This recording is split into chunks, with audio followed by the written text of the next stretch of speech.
தொகை. ஆனால் நாகேஷ் ஒத்துக்கலை. 5000 கம்மி, எனக்கு நீங்கள் கொடுக்கறது 7000, முடிந்தால் கொடுங்கள், இல்லாவிட்டால் விடுங்கள். இது ஆணித்தரமாக சொல்லிட்டார். பேரம் பேசுகிறார் சரவணன். பேரம் பேசி பேசி பேசி கிட்டத்தட்ட 30 நிமிஷம் பேச்சு முடிவதற்கு பிறகு நாகேஷ் எழுந்தபடி சொல்கிறார், பரவாயில்ல, அரை மணி நேரம் பேசினேன், 1000 ரூபாயை தான் குறைக்க முடிஞ்சது, அதை நீங்கள் கூட்டி கொடுத்துருக்கீங்க, பரவாயில்ல, இப்போ 6000 ரூபாயோடு நான் வீட்டுக்கு போகிறேன். ஒரு காலம் வரும், இந்த நாகேஷை நீங்கள் இவன் என்ன தொகை கேட்கிறானோ அதை கொடுக்கிற நேரம் வரும்னு தன்னம்பிக்கையோடு சவால் விட்டு சென்று போன பிறகு நானும் ஒரு பெண் திரையாகிறது. அதில் விஜயகுமாரியை பார்த்துட்டு வீட்டுக்கு திரும்புகிறார். உணர்ச்சி வசப்பட்டு அழுகிற காட்சி. படப்பிடிப்பத்தில் இருந்த ஏசி திருச்சந்தர் கட் சொல்லியும் அமைதியாக ஓடிக்கொண்டு இருக்கிறது கேமரா. அரங்கில் இருந்த அத்தனை தொழிலாளர்களும் நடிகர்களும் கண்ணீர் விட்டு அழுகிறார்கள்.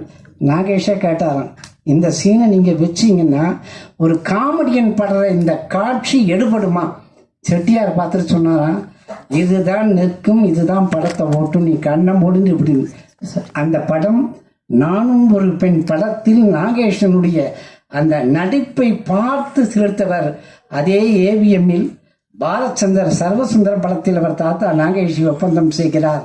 அன்று எந்த தொகைக்கு சரவணன் பேரம் பேசினாரோ அது இல்லாமல் நாகேஷ் கேட்ட தொகையை கொடுத்து அவரை இன்னும் கொஞ்சம் உயர்த்தி அழகு பார்த்தார். இது எதுக்கு சொல்றேன்னா, அந்த தன்னம்பிக்கை, செல்ஃப் கான்பிடன்ஸ், அதுதான் நான் வருவேன், நிற்பேன், வென்று காட்டுவேன் இருந்த அந்த வைராகிய வெறி எங்களுடைய வினேஷ் நாகேஷுக்கு இந்த வானரவன் மூலம் வந்துவிடும் என்கிற நம்பிக்கையை கொடுத்திருப்பவர் ஸ்ரீராம். ஸ்ரீராமை பற்றி சொல்லுகிற போது ஜெய் ஸ்ரீராம் என்றாலே வெற்றி வெற்றி என்று அன்பு சகோதரி கஸ்தூரி சொல்லிவிட்டு போனார். இங்கே சொல்லுகிறேன், இவரோடு இணைந்திருக்கும் இந்த இளைஞர் வட்டாளம் வானரப்படை பாலம் அமைத்ததே நல்லதொரு முயற்சிக்காக. இந்த ஸ்ரீராம் வானவர் நிச்சயம் வெற்றி பெறும். வெற்றி பெறுகிற போது எங்களுடைய விஜேஷ் நாகேஷனுடைய தலையெழுத்து திருத்தப்படும்.